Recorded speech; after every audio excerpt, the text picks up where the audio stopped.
Our Monitor brings you Meet the Press, the prize-winning interview program produced by Lawrence E. Spivak. 4 of America's top news reporters are ready for this unrehearsed news conference. We remind you that their questions are not necessarily a reflection of their point of view, but may be merely their way of getting a story. Now, here's the moderator of Meet the Press, Ned Brooks. Welcome once again to Meet the Press. Our guest today is Senator Stuart Symington of Missouri. He is one of the 5 Democrats most frequently mentioned as possible nominees for president. In the new session of Congress, Senator Symington will play an important role. He has earned a reputation as a critic of administration defense policies, and he is now proposing a program for reorganizing the Defense Department. He is the chairman of an investigating committee, which on Tuesday will begin a far-reaching examination into the operations of the government's farm program. Senator Symington was appointed as the first Secretary of the Air Force when that position was created in 1947. He was first elected to the Senate in 1952. Senator Symington recently returned from an extensive trip which included Africa and the Middle East.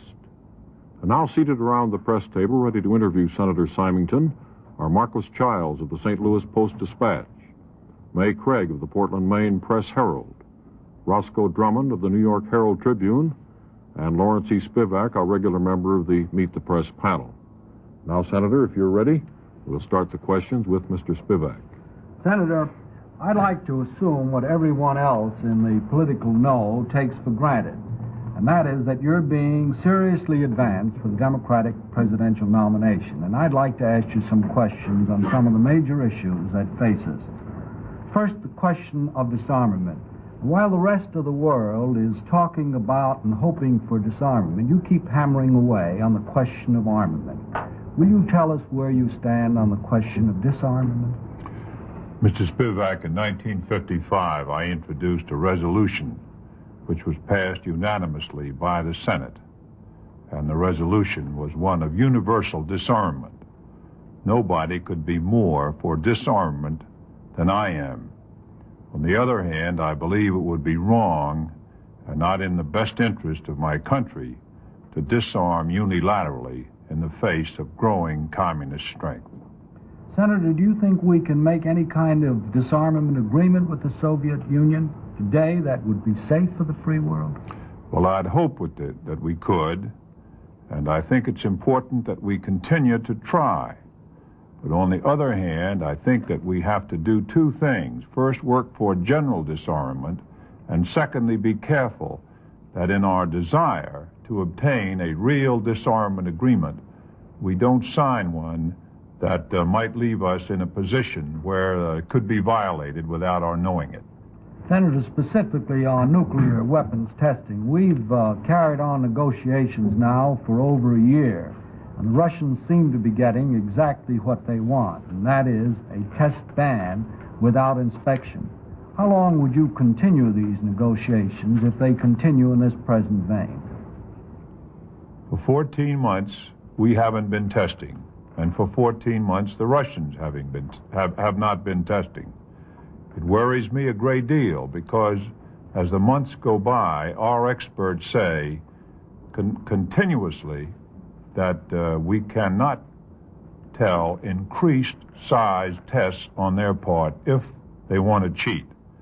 I am willing to leave this matter in the hands of the president, who says that he has now abandoned the idea of just agreeing to a indefinite extension.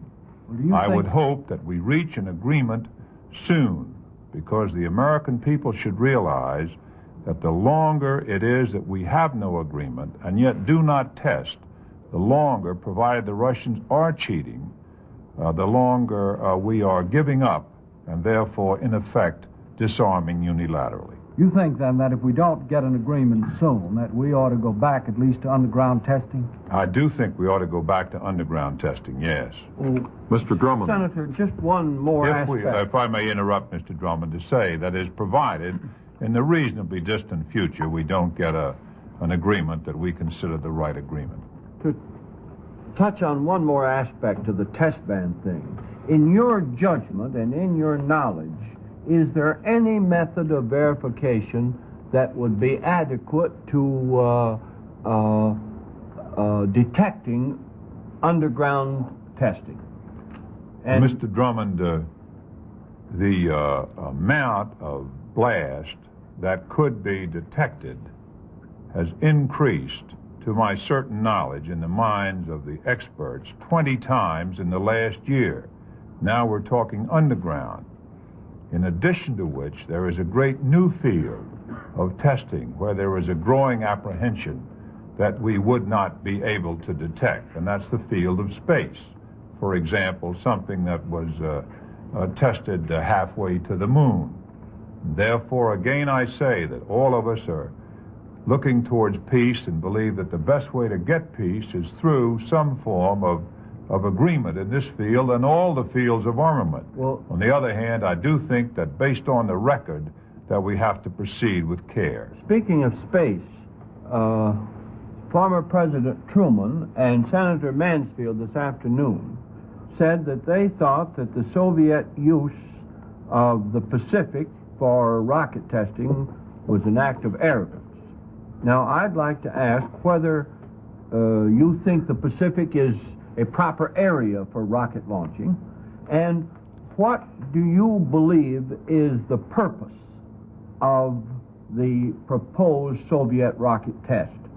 Well, without getting into too much into possibly classified territory, I think it shows that fairly soon, based on the orbit they get in the place that they now plan to test, fairly soon they plan to put a man in space. Where they plan to throw these missiles now is about 1,100 miles from Pearl Harbor. They're getting closer in their relationships in the space field to our newest state. They're not, however, nearly as close perhaps as they are in some other places in the world where the governments appear to be leaning their way. Mrs. Craig. Senator, the President gave us a rather optimistic picture of our defense in his State of the Union message. Does that agree with your knowledge of our military position? No, Mrs. Craig. I think the President was misinformed in some of the things that he told the American people with respect to our defenses. Well, for instance, how many, he spoke of our Atlas situation. How many ready international intercontinental missiles do we have? Do you know? Yes, I do know, Ready? but I don't think I should say so on this program. I do think, however, that his statement as to what our position was oversanguine. Well, could you give us some idea then, perhaps in relation to what you know of what the Russians have? It's been acknowledged by this administration a year ago, after we corrected some of the statements that were made by some officials. It was acknowledged, admitted, that the plan was to allow the Russians to get a lead of 3-1. That's what they said the lead would be. Personally, I feel that the plans mean that their lead will be greater than 3-1. And inasmuch as we have not deviated from our announced plans by the Secretary of Defense at that time, it should be clear to all Americans that we are farther behind than we were a year ago in the defense missile field. The President was rather optimistic about the Polaris nuclear subs. How many of them do we have ready? Well, I wouldn't want to give the exact figures, but I do agree with you that he was misinformed with respect to the statements he made about that weapon also. Well, if he isn't informed, who misinformed him? Well, I would, if I was in his position, I'd be interested in finding out. Well, Senator, that's an extraordinary statement to say that the President, the Commander-in-Chief, is misinformed and doesn't know what he's talking about. I didn't say the latter. You did. I did say that I felt that I was sure that he had been misinformed in some of the statements he made. Does it not follow, if he's misinformed, that he doesn't know what he's talking about? You made that statement, not I. Senator, could you cite a specific example of where he was misinformed? Well, Mrs. Craig brought up two. One was in what he said about the missiles, and the other was what he said about the Polaris submarines. Mr. Childs. Well, just to push that a moment further, Senator, how long can the American public take this screen of security that I noticed you referred to classified information. Shouldn't the public know if the president's misinformed, and isn't it your duty to tell us? Well, Mr. Childs, in our form of government, one in a position like mine, a senator from Missouri, has to be very careful about releasing classified information. However, I want to say this.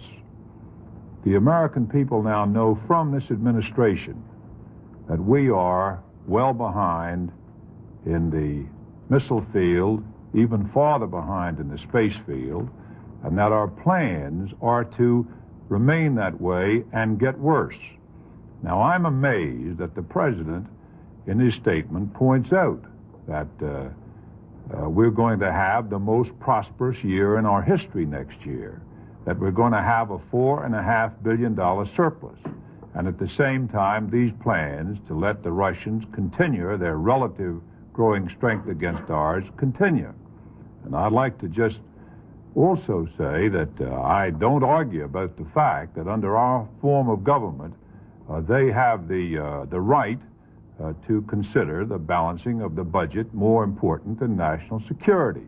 But I do think that it's unfortunate that the people are not given the facts as to the nature of their actions to that end and the degree that we are falling behind. Well, I'd like to ask you about that surplus, too, Senator. I gather you would not use that to reduce the national debt, that $4 billion, too, if such a surplus does materialize. Is that right? I don't think there is anything more important in the world today than this country, the last great bastion against communism, keeping equal in strength with the Russians, physically, economically, technologically, psychologically, and of course we certainly believe spiritually.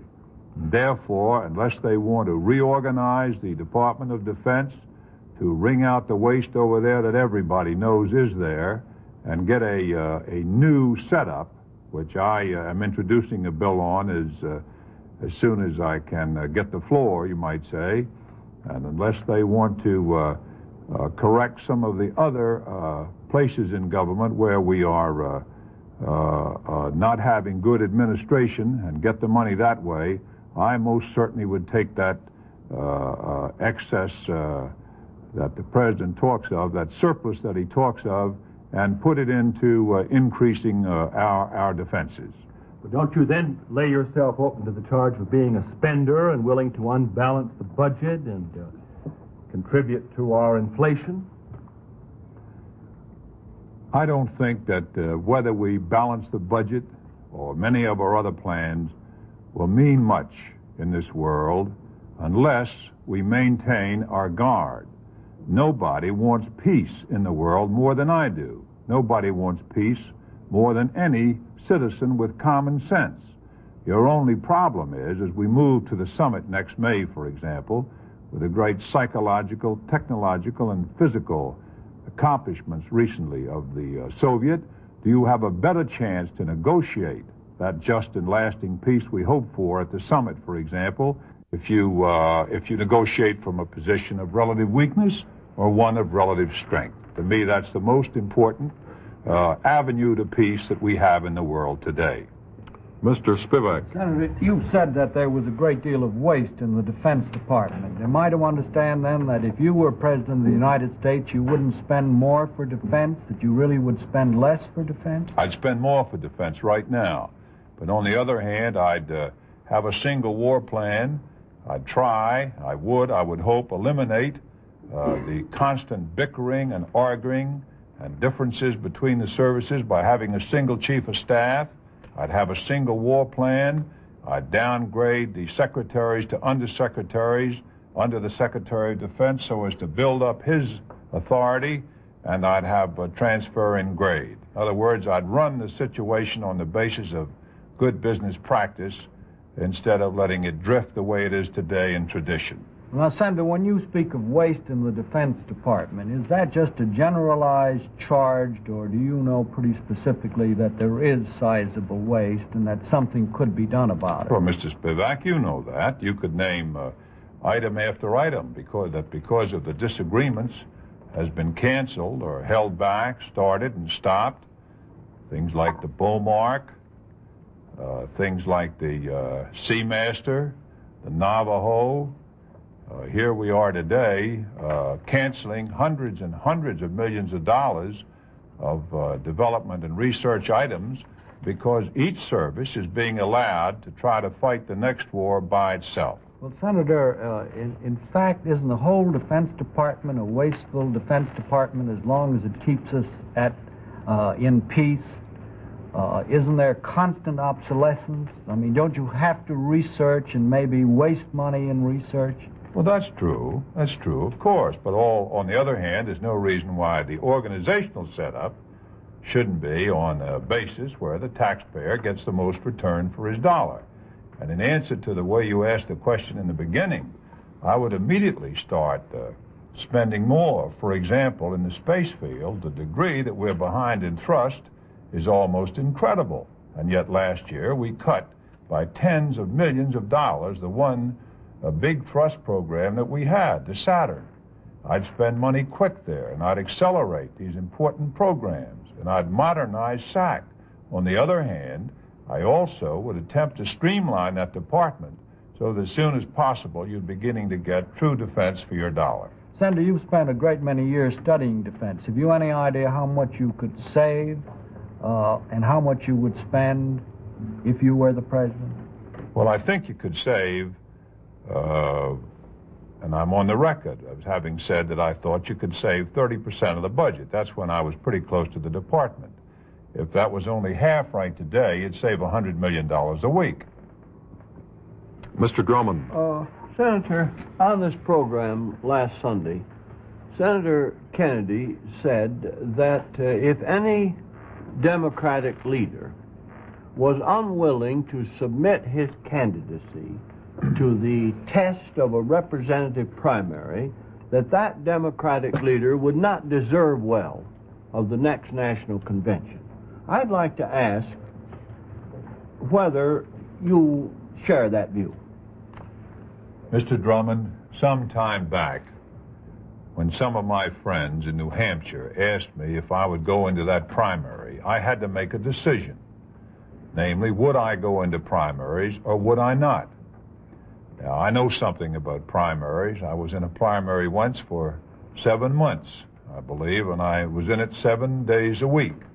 My state doesn't have presidential primaries. Only about a third of the states do have presidential primaries, and less than 10% of the states have presidential primaries that are binding. Anybody can have their own ideas as to the importance of primaries. You think primaries I have decided not to go into any primaries, at least at this time.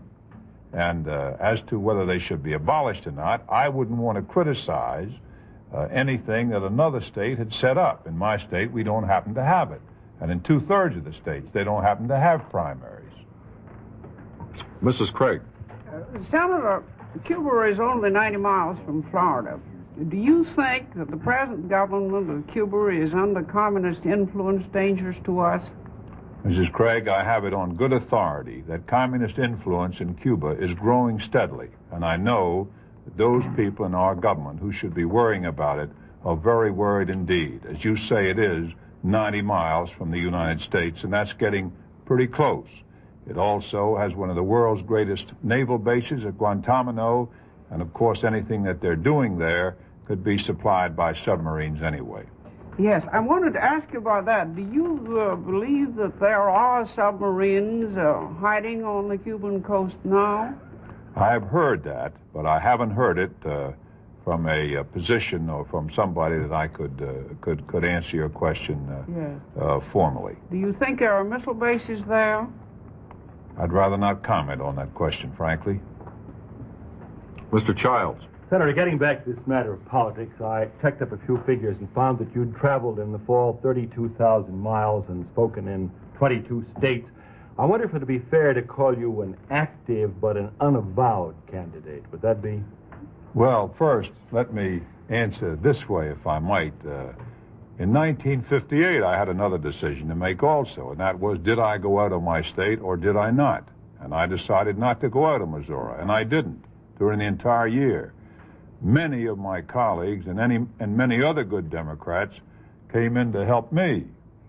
Therefore, when I'm asked to go around and help the Democratic Party at fundraising dinners and others, well, I do. Now, specifically answering your question, I'm not actively seeking delegates at this time. I am interested in the general subject. I'd like to ask you about another unavowed candidate, if I may use that phrase. When we had Governor Brown on this program, he was asked about Senator Lyndon Johnson. And he said he thought he would have a handicap in the North because of oil and gas and the integration issue. I wonder if you would agree with that, Senator. I think that a man could only speak for his own state. In my state, where Senator Johnson talked recently and met with the leaders, he had a great deal of support.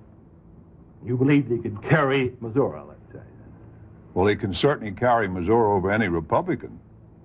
Does this mean, Senator, that you don't think the North-South division in your party is important and you could nominate a Southerner to run for President of the United States? I don't think there is a North-South division in my party. Only once has the South left the party since I've been reasonably active in politics. In that case, President Truman still won the nomination and the election.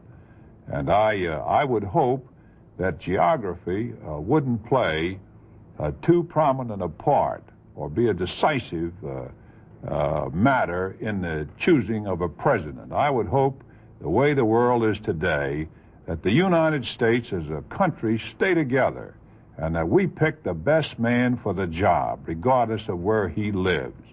I think never more true was this statement of Benjamin Franklin's as we watch this situation, as I've noticed it over the world in recent weeks. If we don't all hang together now, we're going to hang separately. Wasn't that Patrick Henry? I think it was Benjamin Franklin. Mr. Spivak. You said you're not a candidate for the presidential nomination, but will you tell us whether you would like to be president in 1960? I certainly would like to be president in 1960. I think anybody in politics would like to be president in 1960. It's going to be a rough job, but the way things are going now, I would hope that we could put a break and turn this country on the right keel from the standpoint of making us strong so that we can stay free. Let me emphasize, by strength, I don't mean just physical strength. I mean all the other strengths. I believe the one way that we can assure peace in the world is for the United States and its allies to get together and remain strong.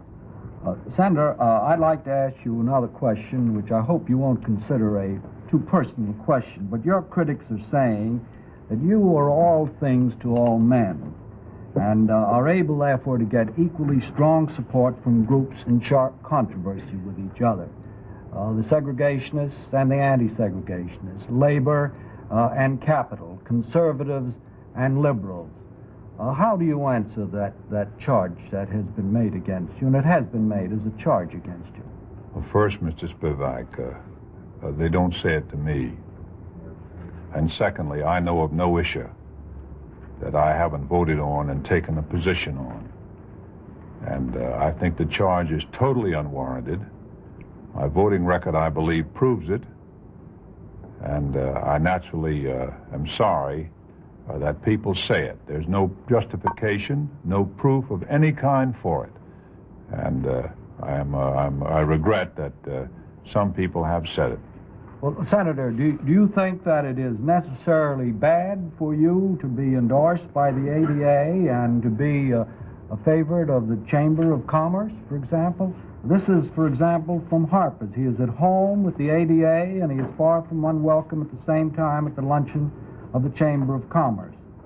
Another one from New York Post. He can also apparently persuade liberals that he's a chip off the New Deal bloc and conservatives that he is as solid as a Hoover dollar. One of the last things my father-in-law said to me before he died, and he was a great American as well as a great senator, was that politics was not a science. It was an art. It was the art of getting along with people. I do my best to get along with as many people as I can. Never once has that changed my convictions on an issue. Mr. Drummond. Senator, recently two political people, Governor Rockefeller and Senator Kennedy, have made it clear that they simply wouldn't consider have anything to do with the vice presidential nomination. I'm not going to ask whether you would accept the vice presidential nomination, because I think nearly everybody could know the answer. What I want to ask you is, do you think that either party ought to nominate a vice presidential candidate who is not qualified to be the presidential nominee? I do not. Do you think that there is much prospect that either party will do that? I would hope not, Mr. Drummond. Naturally, you know, the vice presidential decision is one that's generally made, you might say, quote, at the last minute. On the other hand, I would hope that the vice president of the United States next time is a man who is fully capable, the way the world is, of being a good president. I think with that future in mind, Senator, I'll have to call a halt to the proceedings. I'm sorry to interrupt, but I see that our time is up. Thank you very much, Senator Symington, for being with us.